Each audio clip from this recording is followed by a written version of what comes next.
So I want to thank everybody for having me, particularly the school and Dean Blood and my first name. Peter was a brilliant talk, actually. It's so nice to have someone actually explain to me what happened. I was there. I missed the whole thing. We're here. There's two parts to this talk. There's 15 minutes now, and then there's the 2-hour talk I'm going to give this afternoon in 30 minutes, which I think I have to speak very fast. So. I believe we're here for two reasons. One is the person Jacques Derrida, and the other one is the writings of Jacques Derrida. And I try to use, I be careful not to say the text of Jacques Derrida. I mean the writings. And I want to tell you that they're fundamentally incompatible. And even though I'm in love with both, I think it's extraordinary if anyone on earth has ever written a text or writings which actually makes it very clear that whoever wrote it is probably the least person who would ever want to ask what it says. It's Jacques Derrida. So when I hear Peter quoting Jacques Derrida, I think he's making a brilliant comment on a man and a fundamental error on the work. And so this afternoon I'm going to try to show you now that I've understood not only understood what happened back then, I now understand what I'm going to show you this afternoon. I'm going to show you how architecture has been more political than Peter just suggested throughout its entire history. It is perhaps the most political, but perhaps in counterintuitive ways. Now, this morning I want to talk just a second about the person. I met Jacques Derrida in the course of the work with Renato and Thomas Laser. He entered my life. I hope my experiences mirror yours, or mirror yours, sorry. There have been people that came into my life and just hit me like a brick. The first was the films of Woody Allen. I just couldn't believe. It was actually like I was seeing my life on the screen, except for a skinny little guy instead of a big fat guy. But it was incredible. It just felt like life. Then came the music of Jimi Hendrix. And all my life up to that point, I played with great affection, and even to this day, classical music. But when I heard the music of Jimi Hendrix, it wasn't like new. It was like, oh my God, I've been hearing that my whole life, and finally somebody's playing it. And that is exactly how I felt when I read the writings of Jacques Derrida. It's not like, what incredible new ideas. It's like, this is exactly how the world feels to me. But finally, someone has said it. And that was deeply moving. So I did everything I could. Today I would be arrested for stalking. I mean, as soon as I got to New York, I went up to Yale to hear all of his lectures. And got there, sat down, he started to lecture, and then I realized he was lecturing in French, and I didn't speak French. And so I started to look at the students' notes, and they were writing stuff like, can you meet me later on at 5 o'clock in the afternoon? I'm sitting there, I'm thinking, this is Jacques Derrida lecturing to these guys, they're French students, and they're writing notes to each other like, can we have a date? You know, and I was thinking, you know, it was existentially dislocated. So I got to know him pretty well, and I can tell you a few things. I want to repeat a little bit what Peter said. Jacques Derrida did not think Peter understood one thing about deconstruction. He did not. He loved Peter. I think he really did love him. He admired Peter's work. For him, Bernard was a much closer model. Jacques Derrida liked me. I think he really liked me. I think he also had the same opinion of my understanding of his work. He endured it. He actually deeply admired Mark's book. He thought it was the very best thing written in architecture, and I think that's true. But two things happened. And then I spent a week with him in Paris when we were working on the book for the Coral Works. I don't know, Marguerite, this will maybe make you laugh or make you cry, I don't know. But he'd had a hernia operation. So I'm talking to you about the man. We're in the hospital. And every time the orderly would come in to take his blood pressure, he would say, I think that guy's going to kill me. Do you remember this? He just was obsessed with the idea that this guy with long hair was going to kill him. And I thought, wow, this doesn't quite fit with the text. It seems quite Freudian. And then later on, the most important thing of all happened, and that is when Peter Eisman presented the project, and I'll show you the project right now. Just very briefly. This is the letter.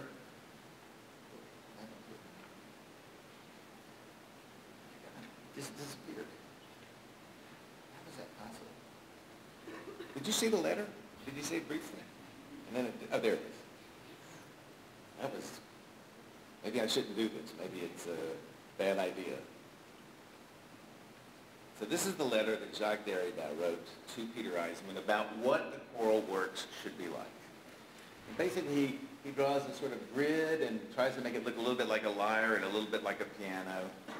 And he's explaining to, because Peter insisted that he participate as a designer. And so he sends this letter from Yale University. And this becomes the basis of the project. And this is the project. And when Jacques Derrida saw this project, he said, and it's in the text, no, this is wrong. It's too complicated. It should be much simpler, much, much simpler. Cora is nothing, but even nothinger than nothing. It's the nothing into which nothing gets inscribed. And so it was at that moment that Peter and I looked at each other, because we had just read a 21,000-word complicated essay by Jacques Derrida on Cora. One of the most sophisticated, complicated, detailed, astonishing accomplishments of intellection in the world. He thought that was okay. He could do that in writing, but it was not okay for us to do this in architecture. Architecture had to look like the thing it meant. And we began to realize that for all of Jacques Derrida's wonderful writing, he had no concept of architecture. None of it. And so that's where so then I just want to show you one more thing. And this is a little bit better. Now, let me just talk to you about what it was like for me. Is there a, I don't know if you can see, this is from a book called Spurs or Eperons. It's the only book in which the French is next to the English and the English translation can be compared with the French. What's incredible about this is how horrible the English translation is. How it's not just horrible in the sense of being inept, it's actually, I don't know, malicious. So because the French, the whole book is about the question of style. It's one of and Nietzsche's use of style. And every tactic in the translation is to undo the style of Jacques Derrida. Because one thing one must understand is whether you trust his philosophy, believe his thinking, and I don't think he would even call it philosophy. He was one of the world's great 20th century writers, ranking, I think, with the great literary writers of his period. And if you look in the French, it says the question of style, it is always the examination, the weighing of a pointed object, sometimes only a pen, but also perhaps a stylet or a stylus, or even, he uses the word poignard. If you read the first three sentences, the entire style is taken apart, ruined. But instead of ending with the word poignard, which is a dagger used to assassinate people, it ends with the word rapier, which not only echoes the word rape, but also is merely a decorative object, a sword worn strictly for decoration. So the entire text is a feminist undoing of the idea of Jacques' writing of style in a brilliant way. I don't know Barbara Harlow. I don't know if it was unconscious, conscious, or malicious, but everything, and just in this one paragraph, for example, she will say oftentimes she uses something like these aura stylus, but he only uses one time, matière ou de matrice, which is to say matter or matrix. He knew how to use a coordinate conjunction, but she undoes his entire work. Now let me just show you something fantastic. If you look on the back, it says Harlow's translation is easily the most readable Derridian text available in English. And it says, this dual language edition offers the English speaker reader who has some knowledge of French an opportunity to examine the stylistic virtuosities of Derrida's writing, of particular significance for his analysis of the question of style, which is an incredibly interesting thing to read on the back of the thing, which just has undone the whole problem. So at that point, I swear to God, I don't understand it. So I'm going to ask you to do something. I'm going to put a text up by Woody Allen, which perfectly describes what my entire experience of reading Jacques Derrida was. Okay? I know how unpleasant it is to have to read a text. It's a funny text. I don't know if you'll find it funny.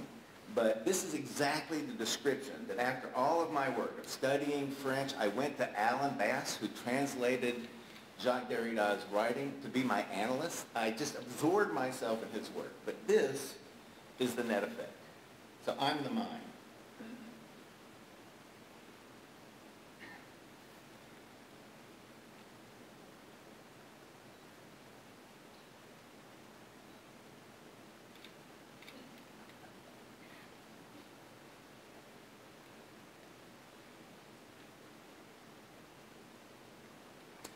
So, I look forward to talking to you this afternoon.